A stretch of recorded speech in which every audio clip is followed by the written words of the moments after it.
सवाल खैर दोस्तों, मैं हूं आदिल खान आज़ाद। आज है 3 अक्टूबर 2025 और आप देख रहे हैं आज़ाद बोल इंडिया पर मिडिल ईस्ट मॉर्निंग न्यूज़। इस शो में आज आपको दिखाएंगे मिस्र का ऐलान, हमास को मानना होगा ट्रंप का मंसूबा वरना जंग भड़केगी। हमास ने भी किया ऐलान, ट्रंप के मंसूबे पर मशवरे जारी, फैसला जल्द। ग्लोबल स्मूथ फ्लोटिला की आखिरी कश्ती अब भी गजा की तरफ कर रही सफर। पूरे यूरोप की सड़कों पर दिखा गुस्सा, हजारों लोगों ने गजा और फ्लोटिला के हक में मुजाहरे किए। अमेरिका का अल्टीमेटम, हुथीज को ईंधन भेजने वाले जहाजों पर लगेगी पाबंदी, हमले की भी धमकी। और ईरान में आया जलजला तो लेबनानी फोर्स को हिजबुल्लाह के खिलाफ अमेरिका से मिले सैकड़ों मिलियन डॉलर। करते हैं शुरुआत इस शो की। मिस्र का ऐलान है कि हमास को ट्रंप का मंसूबा मानना होगा वरना जंग और ज्यादा भड़क जाएगी।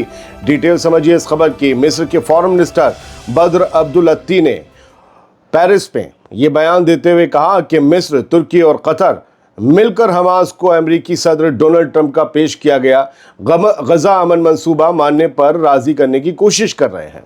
उन्होंने कहा कि अगर हमास ने इनकार किया तो जंग का शोला और भड़क सकता है। उनके अल्फाज थे कि हमास को असलहा डालना होगा वरना इसराइल को कत्लो गारत का और ज़्यादा बहाना मिलता रहेगा। अब्दुल अत्ती ने कहा कि अब हालात 7 अक्टूबर से भी आगे निकल चुके हैं।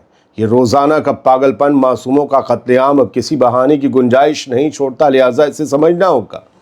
दोस्तों, हमारा सवाल तो ये है कि क्या हमास के हथियार छोड़ देने से अमन आ जाएगा या ये भी एक नया बहाना बनेगा इसराइल के लिए अपनी जंग को जारी रखने का। हमास ने भी ऐलान किया है कि ट्रंप के मंसूबे पर मशवरे जारी हैं, फैसला जल्द होगा। हमास के सियासी दफ्तर के रुकन मेंबर मोहम्मद नज़्ज़ाल ने ये कहा है कि मुजाहिदीन की नुमाइंदगी करते हुए उनका हक है कि वो हर उस शर्त पर एतराज़ उठाएं जो फ़लस्तीनियों को नुकसान पहुंचाती हो। नज़्ज़ाल का कहना है कि उन्हें अमेरिकी सदर डोनाल्ड ट्रंप का मंसूबा पीर की शाम को मिला और उसके दूसरे ही दिन हमास ने अंदरूनी और बाहरी मशवरे शुरू कर दिए। नज़्ज़ाल के मुताबिक हमास बहुत जल्द अपने फैसले का ऐलान करेगा, मगर हमारी रहनुमाई का असल उसूल यही है। उन्होंने कहा कि जंग रुके। हमारी रहनुमाई का असल उसूल और मकसद यही है कि जंग रुके और इसराइली कत्लेआम थमे। नज़्ज़ाल ने कहा कि कोई भी समझौता जो फ़लस्तीनियों के हुकूक को कुर्बान करे वो काबिल कबूल नहीं होगा। उन्होंने ये भी बताया कि हमास लगातार डेलीगेशन, अरब और मुस्लिम ममालिक से राब्ते में है और सच्चे जज्बे के साथ एक जंगबंदी मुआहदा हासिल करने की लगातार कोशिश कर रहा है। इसी ज़मीन से जुड़ा वाइट हाउस का भी बयान सुन लीजिए। हमास के लिए ट्रंप तय करेंगे आखिरी मोहलत, ये कहा गया है। अमरीकी सदर डोनाल्ड ट्रंप ने जिस 20 पॉइंट वाले दस्तावेज़ को गजा जंग रोकने का नक्शा करार दिया है, उस पर अब फैसला आखिर की घड़ी करीब आ रही है। व्हाइट हाउस की तर्जुमान कैरोलाइन लेविट ने कहा कि ये रेड लाइन सदर ट्रंप ही खींचेंगे कि हमास को कब तक की मोहलत मिलती है जवाब देने के लिए और मुआहदा मानने के लिए। मगर वो कहती हैं, मगर वो हमें पूरा इत्मीनान है कि सदर ट्रंप ये फैसला जल्द करेंगे। ये एक मुकम्मल और तफसीली प्लान है जिसे पूरी दुनिया सराह रही है। याद रहे दोस्तों, ट्रंप ने मंगल को कहा था कि हमास को 3 से 4 दिन में जवाब देना होगा, लेकिन अब सवाल यह है कि अगर हमास अपने मशवरे को लंबा करे तो क्या अमेरिका वाकई इस मोहलत को लागू करेगा या फिर ये भी महज दबाव बनाने की एक चाल है। अपना सवाल ये भी है कि क्या ट्रंप की ये रेड लाइन हकीकत में कोई हद तय करेगी या फिर हमास और इसराइल के दरमियान खून और मलबे के बीच ये लाइन भी धुंधली हो जाएगी। आखिरी कश्ती अब भी गजा की तरफ जारी है, वो सफ़र जारी है, इसराइल की धमकी बाकी है। गजा की नाकेबंदी तोड़ने निकली ग्लोबल स्मूथ फ्लोटिला की तमाम 42 कश्तियों को इसराइली नेवी ने रास्ते में रोक लिया। 450 एक्टिविस्ट गिरफ्तार कर लिए कल से लेकर अब तक, मगर एक मदद का जहाज़ अब भी समंदर में बाकी है, वो अब भी गजा की जानिब जा रहा है। ट्रैकिंग डेटा और लाइव स्ट्रीम से मालूम हुआ है कि मैरिनेट नाम का जहाज़ जो इंजन की खराबी के सबब पीछे रह गया था, अब भी गजा की सिमत बढ़ रहा है। स्मूथ फ्लोटिला की जानिब से बताया गया है कि ये जहाज़ इस वक्त गजा से तकरीबन 80 नॉटिकल मील दूर है। मैं कश्ती कहूँ या जहाज़, आप समझ लीजिएगा कि बात मदद के काफ़िले की है। इसराइली फॉरेन मिनिस्ट्री ने खुली धमकी दी है कि अगर ये कश्ती, ये जहाज़ भी गजा के करीब आई तो इसे रोका जाएगा। اور کسی صورت میں ناکے بندی توڑنے نہیں دی جائے گی، کیونکہ اگر یہ اندر چلے گئے تو غزہ کی حقیقت دنیا کے سامنے آ جائے گی دوستو۔ فلوٹیلا کے آرگنائزرز کا کہنا ہے کہ دنیا نے دیکھ لیا کہ جب عام لوگ کسی ناکے بندی کو چیلنج کرتے ہیں تو انہیں کس طرح اغوا کیا جاتا ہے، لیکن اس کے باوجود میرینیٹ جہاز اب بھی تیر رہا ہے، غزہ کی طرف بڑھ رہا ہے۔ اپنا سوال یہ ہے کہ کیا سمندر کی یہ آخری جدوجہد غزہ کی بند سلاخوں کو توڑ پائے گی، یا پھر یہ جہاز بھی ملبے گرفتاری اور خاموشی کے حصے میں آ جائے گا؟ یہ جو تصویریں اس خبر میں آپ نے دیکھی، یہ اسی میرینیٹ جہاز کی ہیں، نائٹ ویژن موڈ میں لی ہوئی، سی سی ٹی وی کیمرے سے لی ہوئی، جو اس وقت اب بھی غزہ کی طرف بڑھ رہا ہے۔ اور ہاں، آپ کو ہوشیار کر دوں، کل رات سے لوگ مجھ سے کہہ رہے ہیں ایک جہاز غزہ پہنچ گیا، نہیں پہنچا بابو۔ یہ ہمارے اور آپ کے جیسے نام والے لوگ صرف آپ کو وہ جھوٹ دکھا کر، میں نے فیس بک پر دیکھا تھا وہ ویڈیو، وہ جھوٹ دکھا کر جو آپ دیکھنا چاہتے ہیں وہ لائک شیئر بٹورتے ہیں۔ میرا کام وہ نہیں ہے، بھلے کچھ نہ ملے لائکس اور شیئر اور ویوز، جھوٹ نہیں دکھاؤں گا۔ کوئی جہاز، کوئی کشتی غزہ نہیں پہنچی اب تک، جب تک میں خبر پڑھ رہا ہوں۔ اس کے بعد پہنچ جائے تو بہت الگ بات ہے۔ وہ جھوٹے ویڈیو ہیں، دیکھیں انہیں صحیح سے، کیا ان میں کوئی کشتی دکھ رہی ہے؟ لوگ جشن منا رہے ہیں سمندر کے کنارے، کچھ نہیں تھا سر۔ کیا اتنی آزادی سے غزہ کے لوگ سمندر کے کنارے آ سکتے ہیں؟ اس ویڈیو میں میں نے ہزاروں لوگوں کو دیکھا، نہیں آ سکتے۔ اسرائیلی نیوی کل ساحل پہ گولیاں چلا رہی تھی۔ آپ کو کیا لگتا ہے وہ صرف جہازوں کو پکڑنے نکلی؟ وہ غزہ کے لوگوں کو سمندر کے کنارے نہیں آنے دیں گے؟ یہ آپ کے اور ہمارے جیسے لوگ، یہ آپ کی جذباتی رگ پر انگلی رکھ رہے ہیں، ہاتھ رکھ رہے ہیں، فائدہ کما رہے ہیں، اور غزہ کے لوگوں کے زخموں پہ نمک رگڑ رہے ہیں جھوٹ دکھا کے۔ ہوشیار رہیے، مجھ سے سوال کرنے سے پہلے خود پرکھ لیا کریں، سرچ کیا کیجیے۔ مجھے نہ بتائے کہ وہ وہاں پہنچ گئے، آپ کو تو پتہ نہیں میرے بھائی، اور وہ جھوٹ آپ کو مبارک۔ بہت شکریہ، آگے بڑھتے ہیں۔ گلوبل سموتھ فلوٹیلا پر اسرائیلی ایکشن کے خلاف یورپ کی سڑکوں پر غصے کا اظہار دیکھنے کو ملا۔ ہر شہر میں ہزاروں لوگوں نے غزہ کی حمایت میں پرچم لہرائے، نعرہ حق بلند کیا۔ غزہ کی طرف روانہ ہوئے گلوبل سموتھ فلوٹیلا پر کل اسرائیلی نیوی کے دھاوے کے خلاف France, Belgium, Spain, Switzerland, Britain اور گریس میں سڑکوں پر ہزار لوگ اتر آئے۔ یہ نظارہ آپ کے سامنے ہے، دو ہی جگہ کا کم سے کم۔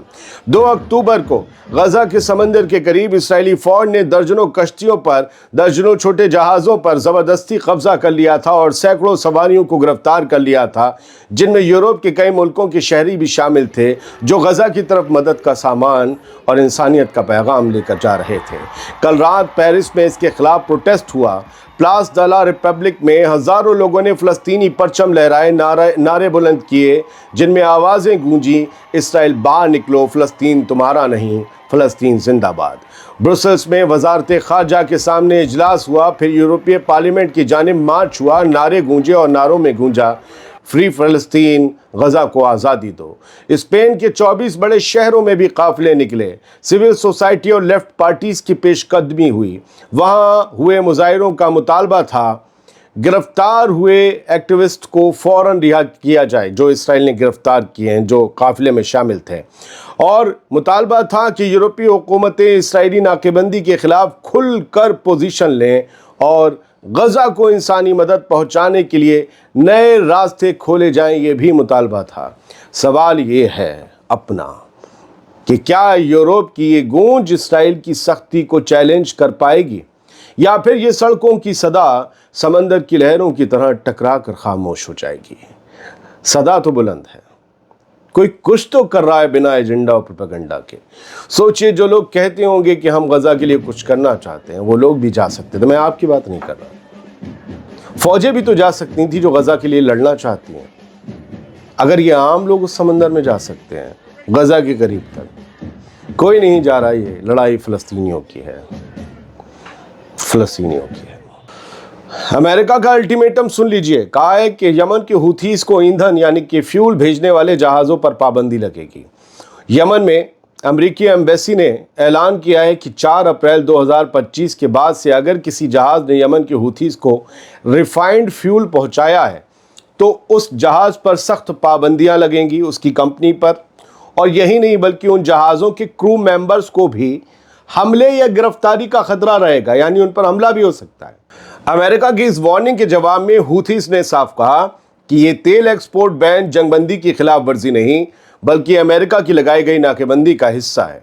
हमारी पॉलिसी साफ है, उन्होंने कहा कि जैसा जुल्म होगा वैसा ही जवाब मिलेगा।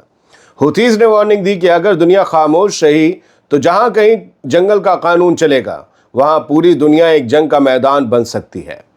हूथीस का मुतालबा है कि इंसाफी और मुनसिफाना निज़ाम दुनिया कायम हो जो कौमों की इज़्ज़त की हिफाजत करे और सबके लिए अमन और तहफ़्फ़ुज़ यकीनी बनाए। हाँ, एक इल्तिजा है, बहुत से लोगों को उर्दू समझ नहीं आ रही, तो मुझे लगता है कि कुछ अब हिंदी में, ज़्यादा हिंदी में लाया जाए, क्योंकि हमारे ज़्यादातर व्यूअर्स हिंदी स्पीकर्स हैं, हिंदुस्तान से हैं। तो हिंदी में थोड़े बुलेटिन बनाए जाएं ताकि आसान रहें आपके लिए और ज़्यादा व्यूअर्स तक पहुँचे, क्योंकि बात यह है कि इतनी मेहनत के बाद ज़्यादा से ज़्यादा लोगों तक बात पहुँचे और उन्हें समझ आए, वो बहुत ज़रूरी है। तो हिंदी में बुलेटिन बनाना शुरू करें, उर्दू से थोड़ी बहुत आपको भी कुछ ना कुछ। हालांकि मेरी कोशिश थी कि एक ज़ुबान जो हिंदुस्तान की है उसे ज़िंदा रखा जाए, उसका तहफ़्फ़ुज़ किया जाए, उसकी हिफाजत की जाए और लोगों तक पहुँचाई जाए ताकि हमारी नई नस्ल कहीं इस ज़ुबान से महरूम ना रह जाए। लेकिन फिर वही बात है कि लोगों तक बात पहुँचनी ज़रूरी है, तो हिंदी में बनाए क्या, बता दीजिएगा। आगे बढ़ते हैं। अगली खबर पिछली एक और ख़बर से जुड़ी हुई है। वो जो ग्लोबल समूद फ्लोटिला के ख़िलाफ़ जो यूरोप में गुस्सा भड़का, उसको लेकर इसराइली अखबार क्या कह रहे हैं वो भी सुनिए। द टाइम्स ऑफ इसराइल ने आज लिखा कल रात कि shops restaurants vandalised in many cities to protest Israel's flotilla interception. ये जो इसराइल ने फ्लोटिला रोका है, जहाज़ों का काफ़िला रोका है, उसकी वजह से जो गुस्सा भड़का और जो जुलूस निकले, उसमें कई दुकानों और रेस्टोरेंट्स में तोड़ फोड़ की गई है, ये बता रहा है। और तुर्की ने इसे और हमास ने इसे इसराइल का टेररिज्म बताया। ये सब इस हेडलाइन में और इसकी खबर में लिखा है। गज़ा के हालात ये हैं कि अगस्त के महीने की शुरुआत से नॉर्थ गज़ा से 4,17,000 लोगों को बेघर कर दिया गया है। नॉर्थ गज़ा से अकेले 20 लाख की आबादी में से। और कहा गया है कि बहुत बुरे हालात में जब वो साउथ की तरफ जा रहे हैं तो वहाँ इतना ओवर क्राउडेड है, वहाँ इतनी भीड़ है कि अपनी टेंट लगाने तक की लोगों को वहाँ पर जगह नहीं मिल रही है। हमास ने कल यौम किप्पूर, एक त्यौहार होता है, बड़ा होता है इसराइलियों का, यहूदियों का, उस मौके पर 5 रॉकेट दागे हैं हमास ने, कहा गया द टाइम्स ऑफ इसराइल की तरफ से। और अशदोद जो इलाका है गज़ा की सरहद से लगा हुआ, कब्ज़े वाला अशदोद में सायरन बजे, लेकिन ये कहा गया कि इससे कुछ नहीं हुआ। हमने कुछ को जो है 4 प्रोजेक्टाइल जो थे, 4 रॉकेट हमने इंटरसेप्ट कर लिया, आइडिया बोली, और एक खुली जगह पर गिरा, किसी को कोई नुकसान नहीं हुआ, कोई इंजरी नहीं हुई। ये इसराइल का IDF का, द टाइम्स ऑफ इसराइल का दावा है। ईरान की खबर पर आते हैं। Iran offensive power 10 times more than 12 days. अब वही ईरान की तरफ से बयानात चलने लगे हैं, ईरान की तरफ से जो है वो अल्टीमेटम दिए जाने लगे हैं कि अब हमारी पावर जो है वो 12 दिन की जो जून की जंग थी उससे 10 गुना ज़्यादा हो गई हमारी पावर, लिहाजा हम पर कोई हमला करे तो सोच समझ के करे कि जवाब अब 10 गुना ज़्यादा मिलेगा, उतना ही नहीं मिलेगा जितना 12 दिन की जंग में जून में मिला था। ईरान से एक और ख़बर आई है कि वहाँ पर रात जो है वो ज़लज़ला आया है और ये 3 अक्टूबर की ही खबर है। 5.3 रिक्टर स्केल पर जो थी इसकी शिद्दत थी। 5.3 कहीं कहीं के लिए बहुत ज़्यादा होता है, कहीं के लिए कुछ ज़्यादा नहीं होता है, लेकिन इसकी जो डेप्थ थी इस अर्थक्वेक की वो 10 किलोमीटर नीचे ही थी। और कुछ इलाके जो हैं, ख़ास तौर से तेहरान और कोम जो 2 इलाके हैं, और इस्फहान नॉर्थ, वो जो हैं वो थोड़े से दहले, वहाँ पर थोड़ी सी हरकत हुई ज़मीन में। लेकिन ईरान में ज़लज़ले आते रहते हैं, हर बार ईरान में कभी ज़लज़ला आता है तो न्यूक्लियर टेस्ट से उसे जोड़ दिया जाता है। इस हिसाब से देखें तो अक्टूबर 2023 के बाद से कम ईरान में 24 बार तो न्यूक्लियर बम का टेस्ट हो चुका होगा। क्या करें, लोग इसी तरीके से अपना सामान बेचते हैं। खैर, बढ़ते हैं आगे। अमेरिका ने $200 मिलियन अप्रूव किए हैं लेबनानी सिक्योरिटी फोर्सेस के लिए हिजबुल्लाह के डिसआर्ममेंट पुश के माहौल के दौरान। हिजबुल्लाह को निहत्था करना है, उसके हथियार छीनने हैं, इसलिए छीनने वालों को तो मजबूत करना पड़ेगा, इसलिए लेबनानी फोर्सेस को मजबूत किया जा रहा है। और अमेरिका कह रहा है कि लेबनानी हिजबुल्लाह के ख़िलाफ़ लेबनानी आर्मी लेबनानी के ख़िलाफ़ लड़े और ये लोग मजबूती के पैसे हमसे लो। तो the Trump administration has approved close to $250 million fund for the Lebanese arm forces IAF के लिए और ISF दोनों के लिए मिलाकर جو ہے انہوں نے $250 ملین کا فنڈ ایلوکیٹ کیا ہے امریکہ نے. یہ خبر آئی ہے تاکہ حزب اللہ کے خلاف مضبوطی سے کھڑے ہو کر اس کے ہتھیار چھین سکیں. 3 لوگ سیریا میں مارے گئے ہیں اور تینوں کے تینوں کرسچن ہیں, اور یہ کرسچن میجورٹی ایریا تھا جہاں پر سیکٹیرین کلیشز ہو رہے ہیں. مطلب یوں سمجھیے کہ مذہبی دنگے ٹائپ کے, مذہبی ٹینشن ٹائپ کی ہے, اور کچھ الیکشن کنٹروورسی بھی ہے. وہاں پر اس علاقے میں کرسچنز کے اوپر کھلے عام گولی چلائی گئی. بائک سے آئے 2-3 لوگ, انہوں نے کئی لوگوں کو زخمی کیا اور 3 لوگ اس گولی باری میں مارے گئے. اس کی وجہ سے وہاں پر ٹینشن ہے. اور وادی النصارہ ہے, ہومس ویسٹ مغربی ہومس صوبے میں آتا ہے, یہ سینٹرل سیریا میں, وہاں پر یہ واقعہ ہوا ہے. تو یہ سب وہاں چل رہا ہے.